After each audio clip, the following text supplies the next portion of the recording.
Hi students, வணக்கம். இப்போ நம்ம என்ன பார்க்க போகிறோம்? இயல் 5 பயிற்சி 5.6 17ஆம் கணக்கு பார்க்க போகிறோம். என்ன கொடுத்துருக்காங்க? ஒரு முக்கோணத்தின் பக்கங்கள் ஏபி, பிசி மற்றும் சிஏ ஆகியவற்றின் நடுப்புள்ளிகளின் ஆயத்தொலைவுகள் முறையே. ஒரு முக்கோணத்தின் 3 பக்கங்களின் நடுப்புள்ளிகள் கொடுத்திருக்காங்க. 3,4, 1,1 மற்றும் 2,-3 எனில் ஏ மற்றும் பியின் ஆயத்தொலைவுகள் யாவை? முனை ஏயும் முனை பியும் கண்டுபிடிக்க சொல்றாங்க. ஓகே, 3 நடுப்புள்ளிகள் கொடுத்துட்டு 2 முனைகள் கேட்குறாங்க. ஏ, பி, சி 3 முனைகள். ஏபியின் நடுப்புள்ளி 3,4. ஏபி இந்த இருக்கு, அதனுடைய நடுப்புள்ளி 3,4. பிசியின் நடுப்புள்ளி 1,1. ஏசியின் நடுப்புள்ளி 2,-3. ஓகே, அப்ப ஏபி ஏ முனை ஏ என்ன, முனை பி என்னன்னு கேட்குறாங்க. ஸோ இதை வந்து x1 y1 வச்சுக்கிடுவோம், ஏய பிய x2, y2 வச்சுக்கிடுவோம், சிய x3, y3 வச்சுக்கிடுவோம்.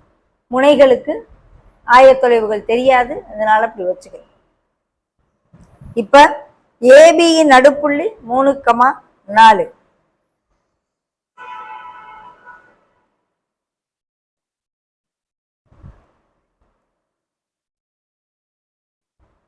அப்ப நடுப்புள்ளிக்கான ஃபார்முலா நமக்கு தெரியும் இல்லையா? மிட் பாயிண்ட்டுக்கான ஃபார்முலா என்ன? Formula x1 + x2/2 y1 + y2/2. இதை m n lன்னு வச்சுக்கிறோம். ஓகே, அந்த மைய புள்ளிகள் எல்லாத்தையும் m n lன்னு வச்சுக்கிறோம். x1 + x2/2 y1. இந்த நடுப்புள்ளி தான் என்னன்னு கொடுத்துருக்காங்க, 3,4ன்னு கொடுத்துருக்காங்க. ஸோ இதை 3,4ன்னு எடுத்துக்கிறோம். 3 y1 + y2/2 = 4. கிராஸ் மல்டிப்ளை பண்ணு. ஸோ இதிலிருந்து x1 + x2 = 6, y1 + y2 = 8. நம்மளுக்கு முனை ஏயும் பியும் வேணும். ஸோ இதை வச்சுக்குவோம். அதே போல் பிசியின் நடுப்புள்ளி 1,1 எடுப்போம்.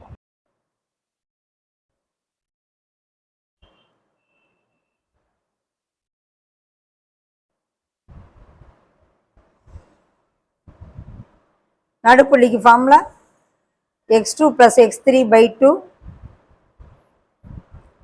y2 + y3/2.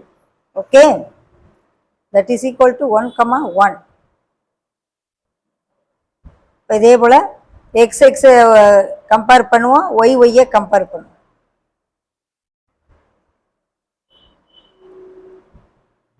x2 + x3 = 2, y2 + y3 = 2.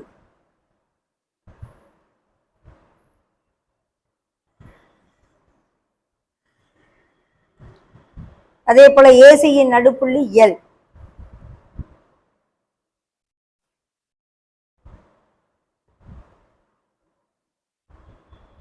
(2,-3).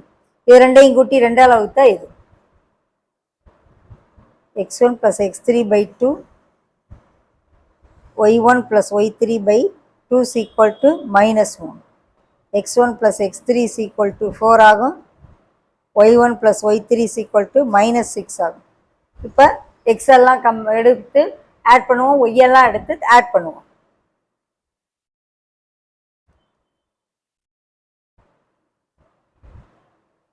எல்லா எக்ஸையும் எடுத்திருக்கேன். அதே போல எல்லா ஒய்யையும் எடுப்போம்.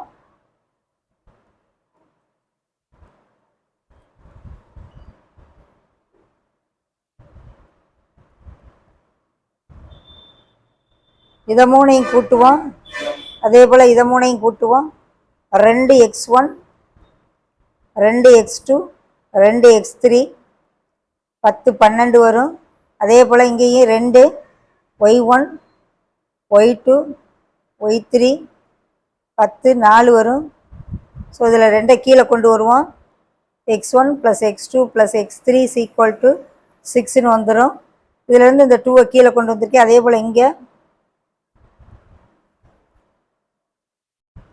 2ன்னு வந்துடும்.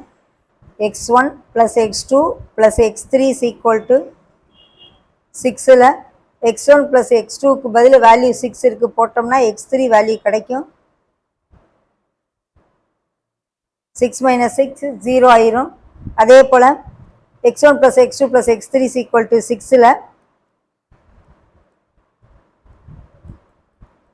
x2 + x3 வேல்யூ இருக்குது, 2ன்னு இருக்குது. அதை போட்டோம்னா x1 is equal to 6 - 2 4 ஆயிரும். ஸோ x1 4 ஆயிரும், x3 0. அடுத்து x2 கண்டுபிடிப்போம்.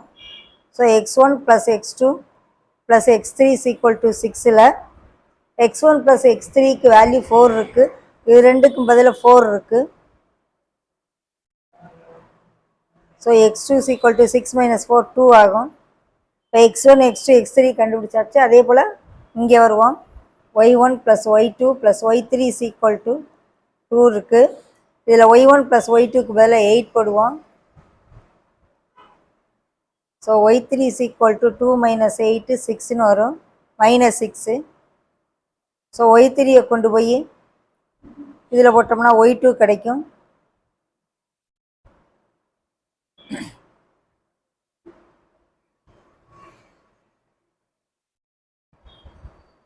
இப்போ y1 வேணும். y1 + y3 is equal to -6. y3க்கு பதிலாக -6 இருக்குது. So y1 is equal to -6 + 6 is 0 ஆயிடும்.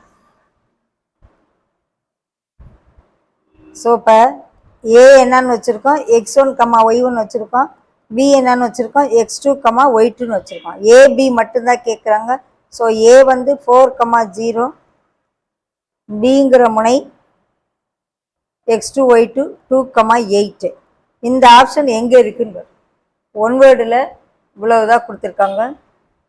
4, 0, 2, 8. 4, 0, 2, 8. ஆப்ஷன் 2.